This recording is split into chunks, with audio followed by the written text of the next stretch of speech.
పూజిత పన్నగ భూషణ ప్రజ్ఞాజితధిషణ ముఖ. మొట్టమొదటిది అభయం.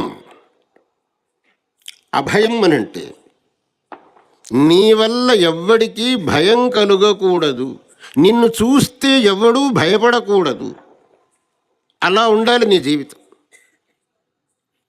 నిన్ను చూస్తే ఎవ్వడూ భయపడకూడదు, నువ్వు ఎవరికీ భయపడకూడదు. ఆ స్థితి ఎప్పుడు వస్తుంది? నీ యొక్క మనస్సులో ఏ విధమైనటువంటి క్రోధజ్వాల అనేది ఉండదో, ఏ విధమైన ద్వేషం అనేటటువంటిది ఉండదో, అప్పుడు నిన్ను చూస్తే ఎవ్వడూ భయపడడు. నిన్ను చూస్తే ఎప్పుడు వస్తుంది భయం? నీకు ఇంకొకటి మీద క్రోధం ఉండాలి, వాణ్ణి ఎలాగైనా శిక్షించాలి, హింసించాలి అనే భావం నీలో ఉండాలి. నీకు ఆ భావం ఉన్నది అని వాడికి తెలియాలి. అప్పుడు వాడికి నిన్ను చూస్తే భయం వస్తుంది. ఎప్పుడైతే నీ మనస్సులో అసలు అటువంటి భావమే లేదు, నాకు ఎవ్వడి మీద ద్వేషం లేదు, నేను ఎవ్వడిని ఏ విధమైనటువంటి హింస చేయదలుచుకోలేదు, స్వప్నంలో కూడా చెయ్యను అనే భావనే గనక నీకున్నట్టయితే నిన్ను చూస్తే ఎవ్వడూ భయపడడు. భగవంతుడు అదే గీతలో మరో చోట చెబుతాడు, యస్మాన్నోద్విజతే లోకః లోకాన్నోద్విజతే చయః. ఈ అభయం అనే దానికి వివరణ అది. యస్మాత్ న ఉద్విజతే లోకః, ఎవరిని చూస్తే లోకం భయపడదో, లోకాత్ న ఉద్విజతే చయః, లోకానికి ఎవడూ భయపడడు, వాడు నాకు ఇష్టుడు అన్నాడు భగవంతుడు. ఈ అభయం అనేటటువంటి దానికి వ్యాఖ్యానం అది. నువ్వు దైవీ సంపత్తు కావాలి అని అంటే ముందర ఈ అభయం అనేటటువంటి దాన్ని నువ్వు అభ్యాసం చేసుకో. ఎవడన్నా నిన్ను చూసి భయపడితే, ఎందుకురా నన్ను చూసి భయపడతావు, నేను నిన్నేం చెయ్యను, నేను ప్రతివాడిని ప్రీతిస్తాను, నాకు ఎవ్వడి మీద ద్వేషం లేదు అనేటటువంటి భావన అందరికీ వచ్చేటట్టు నీ వర్తన కావాలయ్యా. మనం కోపంతో ద్వేషంతో సాధించగలిగింది ఏదీ లేదు. మనం ప్రీతితో ఎంతైనా సాధించవచ్చు, ద్వేషంతోనో క్రోధంతోనో దేన్ని సాధించలేం. ఇది అనేక మందికి అర్థం కాక ఏదో తాను కోపించుకుంటే పెద్ద మనిషిని, కోపం చేసుకుంటే తాను పెద్ద మనిషిని అవుతాను అని అనుకోని అనే భ్రమతో కోపం చేసుకుంటారు. పెద్ద అధికారులు తన కింది అధికారులను కోపగించుకోవటం, స్కూల్లో మేస్టర్ గారు పిల్లగాళ్ళ మీద కోపగించుకోవటం, ఇంట్లో తండ్రి కొడుకుల మీద కోపగించుకోవటం, అన్నయ్యలు తమ్ముళ్ళ మీద కోపగించుకోవటం, ఇవన్నీ అలా కోపగించుకుంటే మా స్థానం చాలా బాగా ఉంటుంది అని అనుకోనేటటువంటి ఒక భ్రమతో వచ్చేది. కానీ పై అధికారి కింద అధికారి మీద కోపగించుకున్నందువల్ల ఆయన స్థానం ఏమీ పటిష్టం కాదు, కింద అధికారిని ప్రీతించినందువల్లనే అతని స్థానం పటిష్టమవుతుంది.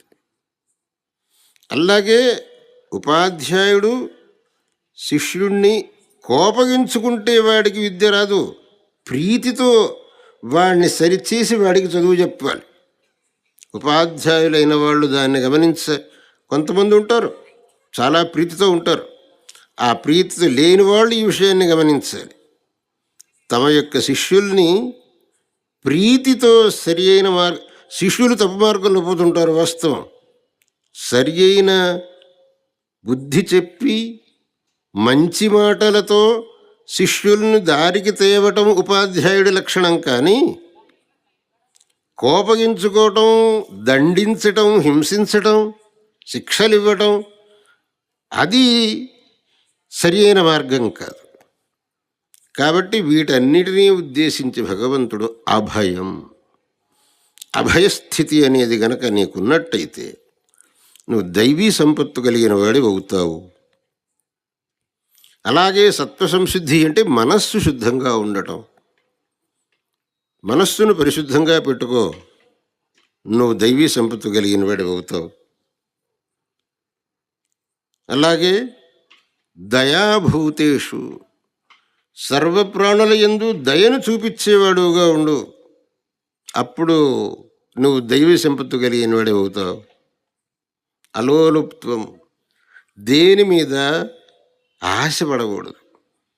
ఆ పండు చూడటంతో కిటక్కిన ఆ పండు తీసుకోవాలి అనే భావన రాకూడదు. ఉండే దానికేం, ప్రతిదీ నాకు కావాలి అనుకుంటే ఎట్టా అవుతుంది? ప్రతిదీ నాకు కావాలి అని అనుకోవటమే తప్పు. భగవంతుడు ఒక చోట చెప్పాడు, ఎదురుచ్ఛాలాభసంతుష్ట ద్వంద్వాతీతో విమత్సర. ఎదురుచ్ఛాలాభసంతుష్ట అంటే తనంతటా అది నాకు లభించింది, దానితో నేను సంతృప్తి పడుతున్నాను. దానంతట అది లభించింది, దానికోసం నేను ప్రయత్నం చేయలేదు, తనంతట అది నాకు లభించింది. కొంతమంది ఉంటారు ఇప్పటి కాలంలోనూ మా దగ్గరకు వచ్చి చెప్తూ ఉంటారు, నేను ఈ పోస్ట్ కావాలని అనుకోలేదు స్వామి, దానంతట అది వచ్చింది నాకు.